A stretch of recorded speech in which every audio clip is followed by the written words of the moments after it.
Hello everyone and welcome to Riding Shotgun with Mike Neff. We have got another packed show for you tonight. First of all, we're going to be talking to Justin Milliken about his plans to return to racing. We have a special announcement about the Myrtle Beach 400 that we are sure you're going to like.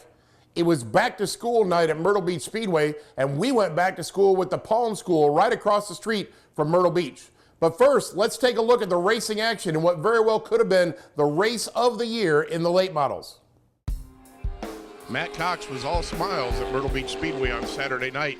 He had that number 51 car hooked up, started out on the Carolina Opry pole, chose the inside line, and at the drop of the green next to Adam Congrove, had an immediate quick start out to the top spot. He led a field of 23 late models to the green and immediately established himself as the car to beat. While Matt Cox was out front setting the pace, Lee Pulliam was buried deep in the field. Pulliam chose to start in the 10th position, attempting to get maximum points with the full field at Myrtle Beach Speedway, but it immediately put him in peril, and he fell all the way back to 16th position before he was able to begin his charge towards the front. It took him a very long time to even get back up to that 10th position. The racing at the front of the 75-lap late model feature was intense on Saturday night. Jamie Weatherford even stuck his nose out in front briefly before Matt Cox relegated him back to the second position. Unfortunately for Weatherford, things went from bad to worse as his power plant gave up the ghost and spewed oil on the front stretch, but we did not go yellow. Meanwhile, Lee Pulliam was carving his way through the field, worked his way all the way up to the 6th position, and found Sam Yarbrough in the 5th spot. Don't forget, back in June, these two traded paint and ultimately ended up in the wall at the lead of a feature event. This time around, they were battling it out for that 5th position. And while Yarbrough cut him no slack, there was no paint traded, and eventually Pulliam was able to clear him and move into the top 5. Once Pulliam got into that 5th position, he had a way to go to make it to the front of the field, where Matt Cox was continuing to dominate the 75-lap feature with Will Burns hot on his heels, with Pulliam closing in and hoping for a yellow flag. And sure enough, there it was.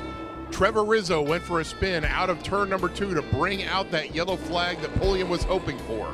The 3-time national champ was sitting in the 4th spot and hoping he could make the move on the restart.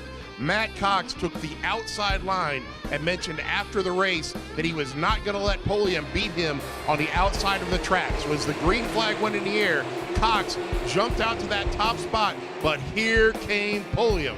Pulliam was on the outside looking to make the move, but Will Burns was not going to make it easy on him.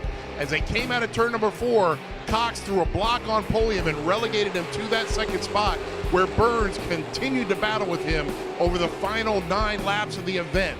The furious battle between Burns and Pulliam allowed Cox to get away to a comfortable lead, which ultimately let him grab the win the first time in quite some time for the defending track champ. And we struggled a little bit, we worked hard, and you know, we went back to the drawing board just a little bit, not much this week here, and try some different things. And I tell you what, man, that thing was just on a reel tonight. I couldn't ask for a better race car all day today, all night tonight. I mean, it was just hooked up. I got to thank Black's Tire, Matco Tools, Aaron Sales and Lease, Chad McCumbee Racing, all his guys in the shop, Robert Elliott, everybody that helped out on this thing, man. It's just a flat rocket ship tonight. Did you say a swear word or two when you saw that caution flag come out about 9 laps ago? Well, I'm not going to tell you exactly what I said here on the mic, but I was wondering how in the world did that just happen. But I didn't know if we were going to be able to hold him off. I knew we just had to dig a little bit deeper, and you know, we got out front there and was trying to save a little bit in case that caution did come out there at the end, and we had enough left. Now, you going to put Will Burns on your Christmas car list, because he sure made it tough for Lee Pulliam to get up to your back bumper? I don't know. We might. I tell you what, we drove it with all we had tonight. We used up everything we had there at the end. We didn't have no tire left. Matt Cox finds himself in victory lane and is peaking at the right time as we get ready for the Myrtle Beach 400. Cox took the win with Lee Pulliam 2nd, Will Burns 3rd, and Sam Yarbrough rounding out the top 4. That was a great win for Matt Cox, but a painful night in points for Lee Pulliam. Up next, we're going to talk to Lee and Will Burns about the race And then we're going to break down the national points implications of how it's all going to shake out. You do not want to miss it. Riding Shotgun is brought to you by Daytona 1 Performance Lubricants, Performance and Beyond. Renegade Race Fuel, racers that win, pour it in. Hoosier Racing Tire, tires designed for champions. Bell & Bell Buick GMC, the official pace car and pace truck of Myrtle Beach Speedway. NASCAR Racing Experience, the true NASCAR driving experience here at Myrtle Beach Speedway. RacingJunk.com, world's #1 racing and performance classifieds. The Carolina Opry, the best Myrtle Beach shows, voted #1 every year. CarQuest Auto Parts, great people, great products, great prices. Shalot Electric Stores, the area's best choice for all your electric needs.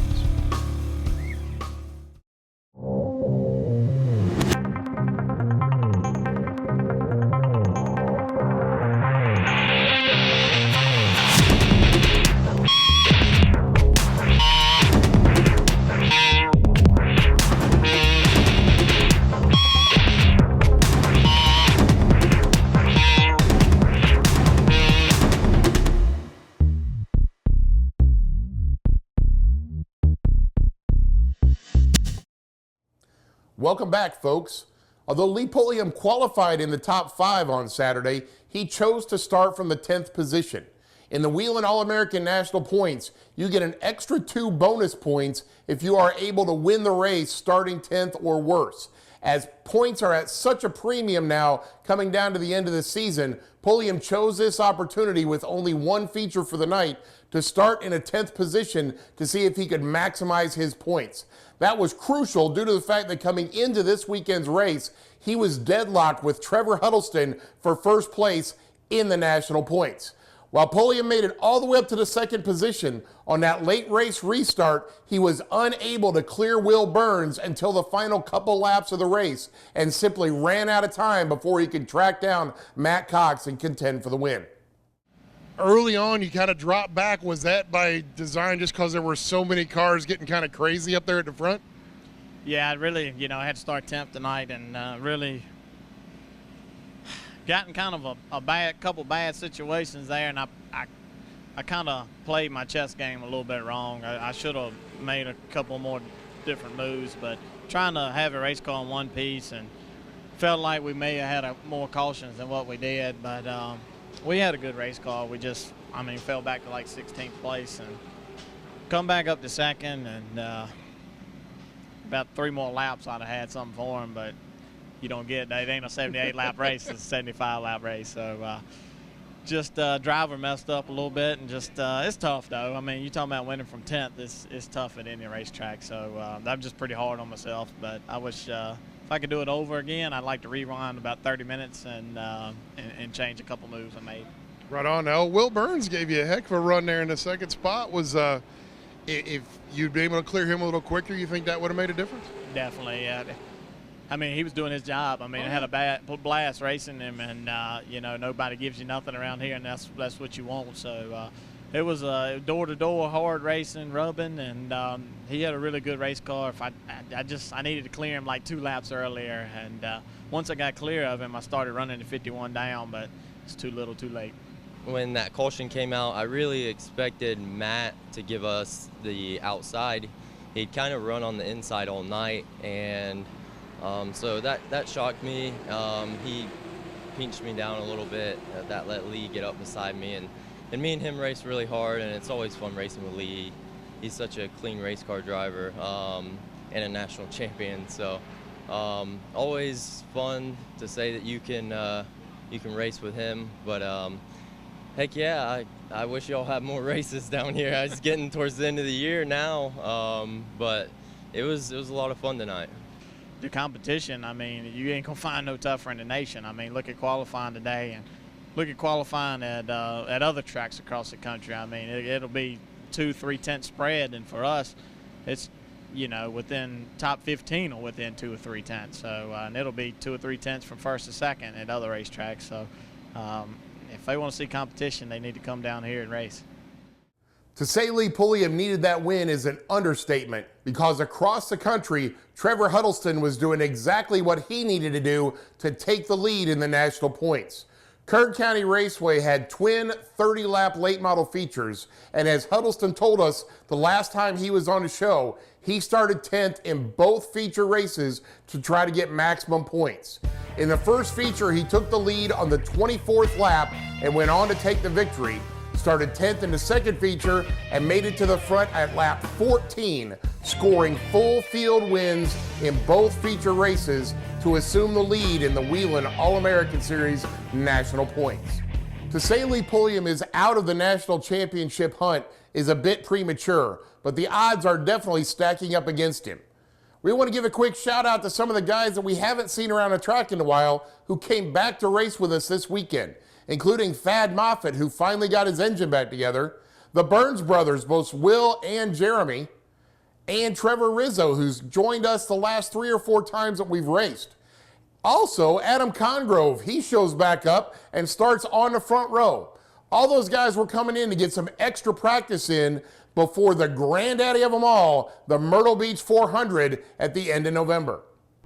This year's Myrtle Beach 400 will be broadcast nationally on MAV TV. It will be broken down into two-hour programs that will air in December. The Myrtle Beach 400 is so big, we can't fit it all in one weekend. We have 2 full weekends of racing action. The first weekend starts on Friday, November 11th. Pit gates open at 7 a.m. Practice for the Southeast Limited Late Model Pros and Challengers, along with Super Trucks and Mini Stocks, begins at 9 a.m. And then the 50-lap Challenger feature will take place at 4:15 p.m. Saturday, November 12th, pit gates open at 7 a.m. The 40-lap Mini Stock feature will take place at 2:45. The 100-lap Super Truck feature is at 3:30, and the Southeast Limited Late Model Pros will do 100 laps at 5 p.m. The second weekend starts on Friday, November 18th. Pit gates open at 7 a.m. Late Model and Modified Inspection begins at 8:45, and Late Model and Modified Practice starts at 12:30. Saturday, November 19th, pit gates open at 7 a.m. Late Model qualifying races take place at 2:45. Modified feature of 150 laps is at 3:45, and the Late Model feature, all 225 laps, starts at 5:15. Ticket info for the Myrtle Beach 400. You can visit the Myrtle Beach Speedway box office, log on to myrtlebeachspeedway.com, or call 843-236-0500. This is the 25th anniversary of the granddaddy of them all, the Myrtle Beach 400. The winner of Daytona 1 Beach Madness, along with one lucky fan, will be crowned at the Myrtle Beach 400. We will have 6 drivers competing for $5,000, and the one who finishes first among those 6 will take home that check, while a lucky fan gets a big fat check for $2,500, all thanks to the folks at Daytona 1. The 4 drivers who are locked into the Myrtle Beach 400 and have a shot at Daytona 1 Beach Madness riches are Lee Pulliam, Matt Cox, Lucas Williams, and Brian Voss. The other 2 positions are yet to be decided and will be filled at the Battle Back race October 21st. There will be a lot happening during the 25th anniversary of the Myrtle Beach 400. Welcome back, ladies and gentlemen. We mentioned at the beginning of the show that we had a very special treat for you tonight, and our very own buddy Justin Milliken. I just pried him out of physical therapy to throw him onto the phone so that y'all could hear back from him. First of all, Justin, how you doing, brother? I'm doing pretty good. I'm getting better day by day. Like you said, just got out of physical therapy, and that seems to be going pretty good. We go back on September the 20th for them to take some more pictures and see how everything's going, but everything's going pretty good. That is awesome. Now, I know I've heard you talk about this, and I don't know how realistic it is. I know you don't get the top of the line facilities like somebody like Eric Almirola has, but I know you've been talking about trying to make it back not only for the 400, but maybe even our Battleback race October 21st. In reality or realistically, do you think you can make it back in time to race the 400? October 21st is probably not on the radar. Like I said, we go back September the 20th. I want to run the 400. I really want to run it. I'll tell you how bad we want to run it. Terry's dad, Mr. Bimbo Evans, had built a Ford for Terry, and we went and picked that motor up last week. He's told us to put it in the car if we want to run it, run the 400 with it, and I'd be honored to run Terry's dad's motor in the 400 this year. So that is our main goal, is to try to get back and run that race, have him at the racetrack with us, and that's our main goal. And hopefully we can be back by the 400. If not, we'll definitely be there for the icebreaker. Oh, I got no doubt about that. But now, I know you weren't at the track this weekend, but I know you were following along online. What did you think of Matt Cox's effort on Saturday night here at Myrtle Beach? Oh, I thought they did great, man. I mean, anytime that you can run with Lee, let alone outrun him, is you got to tip your cap to anybody that can do that. So I know those guys are happy. I know what it meant for our little team to outrun him, so I can only imagine how happy him and his brother are. So I tip my cap to him, and like I said, it's hard to beat him. So running with him and outrunning him, you need to enjoy that one. Right on. Now, as you've been going through your physical therapy, I know that their focus is just on getting your body back to what your body's supposed to be. But have you had them doing anything extra to make sure you're going to be able to slide through that window and be able to drive in November? No, like you said, they got a great physical therapist, Jonathan Bakari. He's at Liberty Home Health Care, and they actually come out here and work with me, and they've just been awesome. I mean, they became kind of like extended family. So, but really, be honest with you, we've been trying to really just get back into living everyday life shape, not really focused on racing shape yet. But we're gonna get there. Yet being the operative term. All right. Well, one last question for you. I know I saw you a few weeks ago, and you were at least moving around as gingerly as it might have been. Is that mobility starting to get back to you, where you're able to kind of move around a little more freely on your own? Yes, sir. Yes, sir. I was having to use a cane, and I've got a brace. You saw it the other Saturday down there. I'm not using the cane, and I've been working several hours every day at work, which is good. I enjoy being at work. So my mobility is getting there. It's just a long road back to being everything how it was. But I look forward to being back to the racetrack and racing. And like I said, I really hope that we do get back for the 400 to be able to run but Terry Evans' dad's motor, and just really look forward to that opportunity and representing our friend, who I still miss every day. And just still is unbelievable to be on the phone with you, even talking about it. But I look forward to being down there. We look forward to having you, brother. One more quick question before you leave. I don't know if you heard it on Saturday or not, but the 400 is actually going to be on MAV TV. And I know Charlotte Electric is a sponsor of the track, and we do your commercials on our shows. How cool is it to know that you could have the O2 and all the rest of our buddies here at the track going to 30 million households this winter? Wow, I didn't really realize that. That is awesome, and I commend you, Mike, and Steve, and Brian, everybody else at Myrtle Beach for, y'all guys have really taken the racetrack to the next level. I've been coming down there longer than any of y'all, so I know the shape that it's been in, the shape that it used to be, and how it is now. And man, I cannot tell you what a awesome job you guys do. If you don't believe it, look at the car counts we're having, man. You all you guys deserve a pat on your back. And if I was your boss, I'd give you a raise.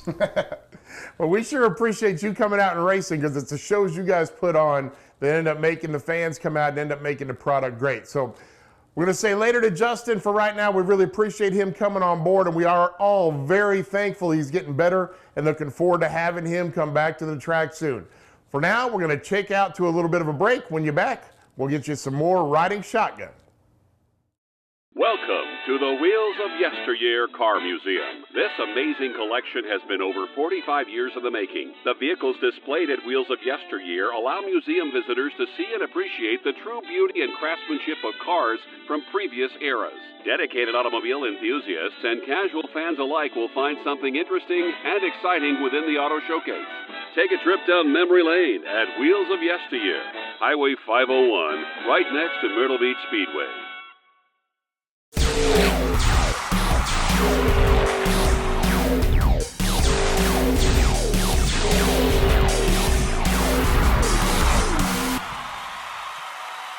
You know, I just was Googling, what's going, Myrtle Beach racetrack. I thought, there's a racetrack. And I thought, oh my goodness, there's a racing experience. That was just, okay, we have to do it. Yes, I'm excited. And my daughter, she loves NASCAR, and my brother-in-law does too, so it's a great experience to be able to be here in town and enjoy this.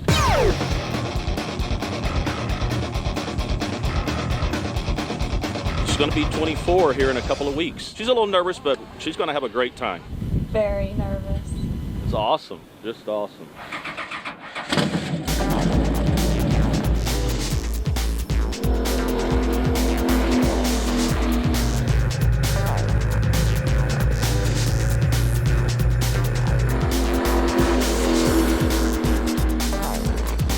Oh my, it was awesome. It was crazy. Not bad at all. She did good. She didn't kill it starting out. Looked like she was having a lot of fun out there. I'm really a happy dad. That was great. Nothing like it. Nothing like it. I highly recommend, if a person can do this, do it. Do it. It's well worth it. Saturday night's race at Myrtle Beach Speedway was back to school night, with college and high schools and even grade schools around the Southeast going back to school this week. We took the opportunity to head across the street from Myrtle Beach Speedway to the Pulliam Charter High School for their orientation night to get a better feel of what that school has to offer. They know I call parents. I get on the phone and I tell you what's going on with your child. We are the only high school motorsports school in the nation. That being said, we have vocational classes that allow the students to be exposed to the motorsports industry, welding, media arts, auto collision, and motorsports tech, that give them the ability to learn how to build the race cars, how to get a heads up in ever a growing sport like motorsports, and to not just get into it, but we hope to be successful. Being a charter program, we have issues with raising money for our vocational classes and run the projects that we need to. But as you can see from behind me, we got a room full of people excited about it. So we go out there and raise the money so that we can provide for these projects. But yes, we are the only high school that's providing our students with a high school diploma, but at the same time exposing them to the motorsports industry.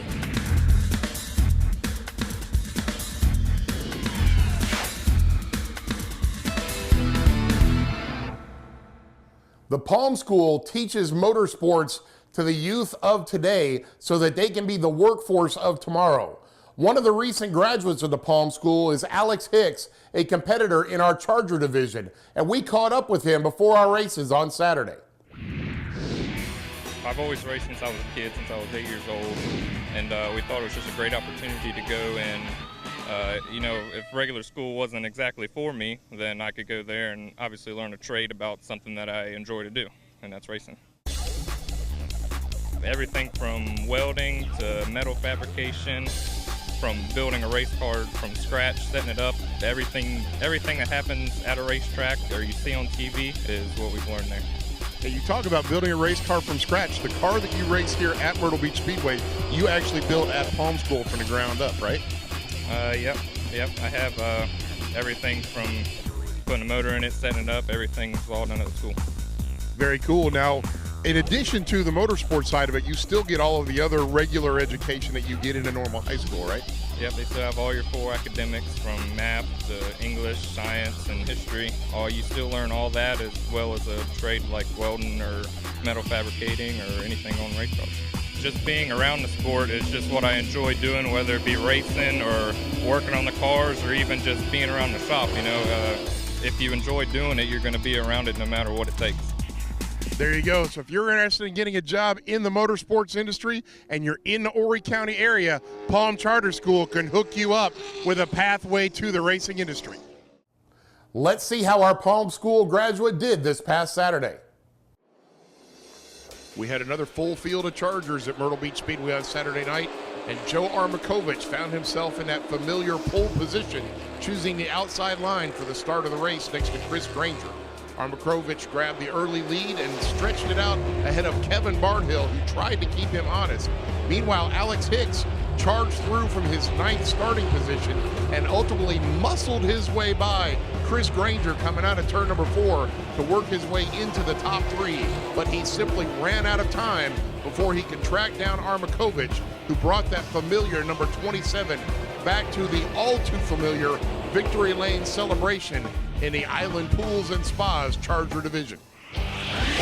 We had the vintage cars back at Myrtle Beach Speedway again this weekend, and Bob Walker in that number 88 modified charged to the front early, only to find himself in the middle of the spin in 3 and 4. He worked back up and had to follow Willie Granger and Johnny O'Neill for some time, but eventually muscled his way by O'Neill in a paint scheme you will see at Darlington on Saturday to grab the win in the vintage cars. The Carolina Eastern Mini Cups came to Myrtle Beach Speedway for their only visit this year. A lot of youngsters in these half-scale stock cars running close to 90 miles an hour by the time they got down to turn 1. They had a whale of a race, and Tommy Bowder grabbed the top spot, pulling away from Trey Schuler, who tried to keep him honest. But when it was all said and done, Bowder grabbed that checkered flag, went through technical inspection, and was disqualified, handing the win to Schuler. In the mini stocks on Saturday night, it was Mike Stafford starting on pole in that beautiful white 6 Camaro that is on top of a Toyota body. Stafford was the dominant car and ran away with the victory. Make sure you mark your calendars for all these great events that are coming up at the beach. Mustang Week is at the beginning of September. On September 5th is the BF Goodrich Driving Experience, and September 6th we have Autocross. The grandstands will be open and fans can attend this spectacle for free. Our Night of Champions will be September 9th. Come out and see all of our track champions crowned on a great night of racing. All right. The Carolina Opry, sponsor of our Pull Award, has a special event September 17th as Travis Tritt will be visiting the Calvin Gilmore Theater. Make sure you go out and support one of the proud sponsors of Myrtle Beach Speedway. When we come back, we are going to break it down. Our fender flare molding and top detailer is one of the nicest products you'll ever use. Just spray it on any of the moldings that are turning, you know, the black moldings that are turned white or gray. Spray this on and it brings the luster and the finish just back to new. You can also use it on the interior parts, on the air conditioning ducts. There's multiple places to use this product just to make it look new, crisp, and clean again. Folks, over my shoulder, you'll see the older vehicle that we worked on the bumpers and made look beautiful again. Now let me show you on a new vehicle what it can do. As you can see, these bumpers are just starting to turn a little bit. They're still nice bumpers, but they don't have that dark look as they used to have.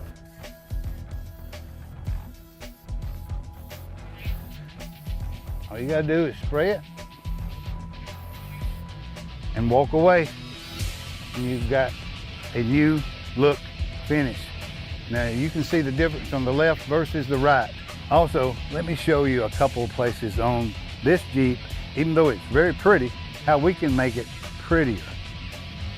You can use it on your bumpers, on your moldings, and on your tops if you have Jeeps, and it brings it back to new. And it's that easy.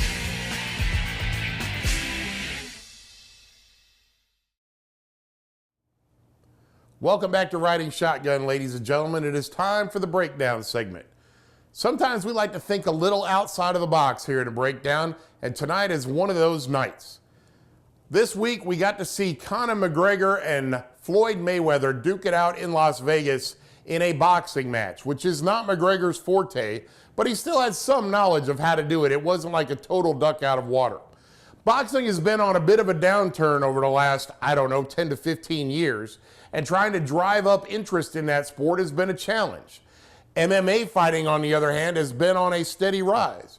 So the folks in boxing were smart enough to try to wrap their arms around that and see if they could drive a little interest in boxing by incorporating an MMA star.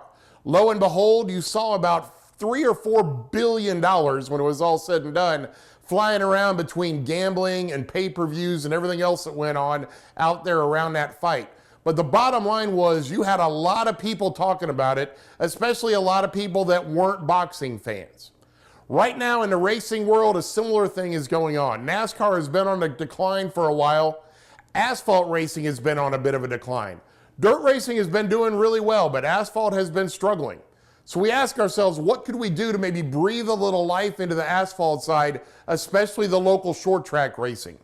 Well, Pat, my cameraman, and I were sitting around talking about it, and we came up with an idea that I'm sure will never fly, will never happen, but it would be a great idea, and I think it would breathe a lot of life into local short track asphalt racing. And that is come up with some kind of a finale battle for your Wheeling All-American Series National Championship. Right now, we've got Gord Shepard up in Ontario, Canada, who is putting on a great show and keeping your top two drivers honest. We've got Lee Pulliam running around the Southeast, trying to find any full field races he can to be able to rack up enough points to win the national championship. And we have Trevor Huddleston out on the West Coast, who has got full field showing up at both Kern County and Irwindale, and he is doing what he needs to do, which is winning races to put himself in that national championship position. Wouldn't it be really cool if we got down to the end of the year and, similar to what they do in Cup, we find the top 3 or top 5 or top 7 guys, maybe even get crazy and get everybody that's a state champion and bring them all together to a racetrack somewhere, a neutral track where there are no races competed in the national championship, and have a race. Put these guys in some cars that they're not familiar with, similar to the old IROC days when they were all in Camaros and everybody was racing something that they didn't normally race. And you got to see the best driver win. And my friend Brian Voss will be glad to rub it in that Mark Martin won it more than anybody else did to prove how good he was. But whatever the case may be, it would be a really amazing event to go somewhere like Raceway Park in Indianapolis, my personal choice for the best asphalt track in the country, where they don't run a weekly series. Bring these guys all in, put them in some street stocks or something along those lines where they could run on that half-mile track and put on a legitimate race, and then we'll find out which one of these guys is the best driver and crown him the national champion. Will it happen? Probably not. We'd have to have a lot of money come up, like back when Dodge used to put up $250,000 for your national champion. So it's probably not going to happen. But right now, asphalt track racing needs a kick in the pants. We've already seen that Huddleston's track in Irwindale is going to close next year because the drive and the desire and the interest in that sport is waning. So if we can give it a kick in the shorts and bring all these guys together and pump it up and make it a great show, I think it would stir a lot of interest in local short track racing. If nothing else, we'd have a great argument and end it about who is the best driver. That's all I got for now this week, folks. Thanks for hanging out with us. We'll see you next week on Riding Shotgun.